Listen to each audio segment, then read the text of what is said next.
Take a few minutes to discuss slope in more depth. So we discussed that slope of a line is denoted by letter M, and it basically tells us if the line is increasing, decreasing, or if it stays the same. That means it's horizontal. Once again, vertical lines have an undefined slope, and you might be saying, hey, this is all cool, but how do I find slope of a line? So in order to find a slope of a line, you need 2 points. So let's say we have a point P, which is x1, comma, y1, and point Q with values x2, comma, y2. Then we can find slope M by subtracting y values, that was meant to be 2, and dividing it by the difference in x values. So it will be y2 minus y1 divided by x2 minus x1.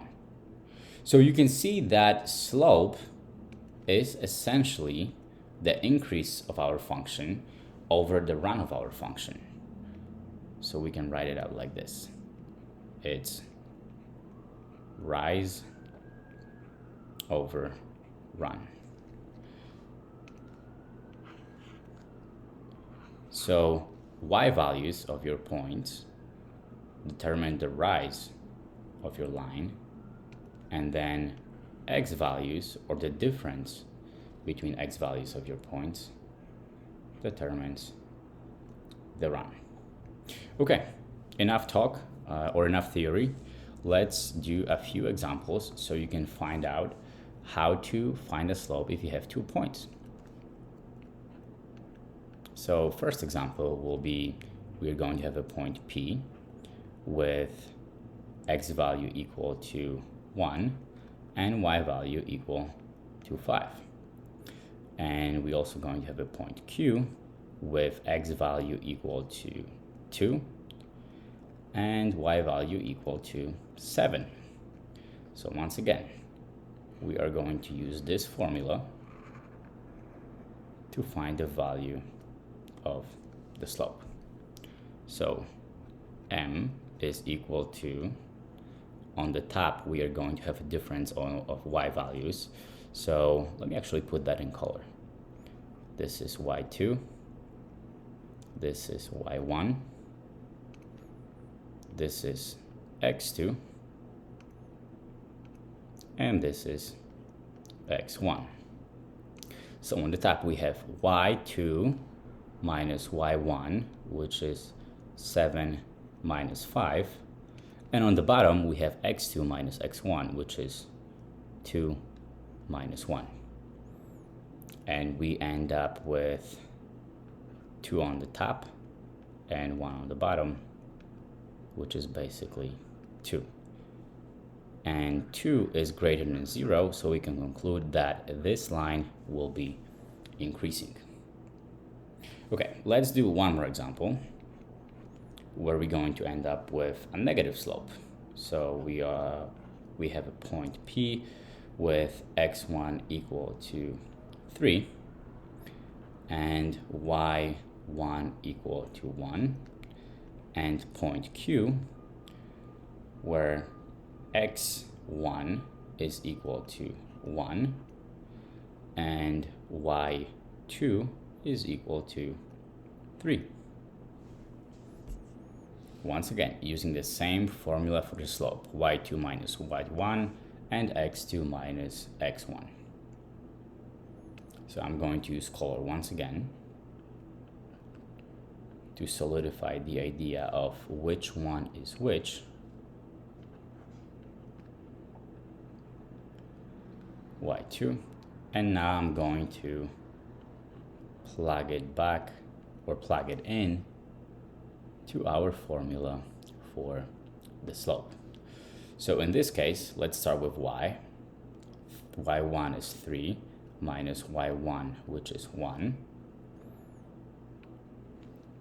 And on the bottom, we are going to have x2, which is 1, minus 3, which is x2. And let's just simplify it. So we are going to have 2 over 1 minus 3 is negative 2. That is equal to negative 1, and that's less than 0. So our line will be decreasing. Okay, so we only worked with positive whole numbers. So let's do one more example where we'll throw in a few negative numbers. And I'm only going to do that so you can be mindful of the subtraction here and distributing the negative sign. So let's start with 2 points. Let's say negative 2, comma, negative 3. And point Q, where we have, let's say, 2, comma, negative 1. Okay, let's use our slope formula to find the slope. Our y2, our y1,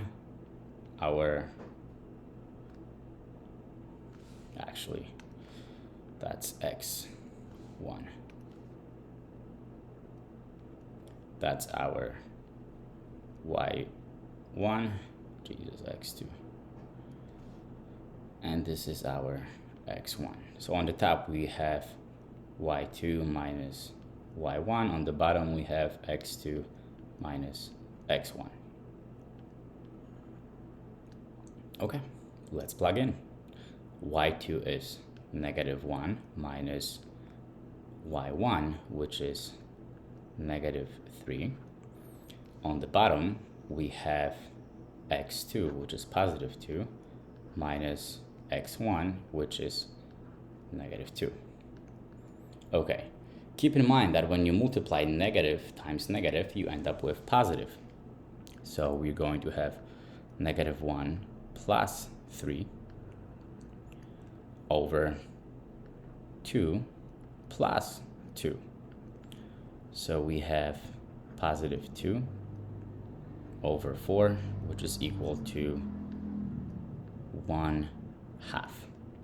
Once again, greater than 0, so our line will be increasing. So these are some of the basics about the slope. What I want you to remember here is this formula. Memorize it because you will be using it a lot in your class. Second thing, remember that slope is simply rise over run. When slope is positive, your line is increasing. When slope is negative, your line is decreasing. Horizontal lines have a slope of 0. Vertical lines have a slope that's undefined.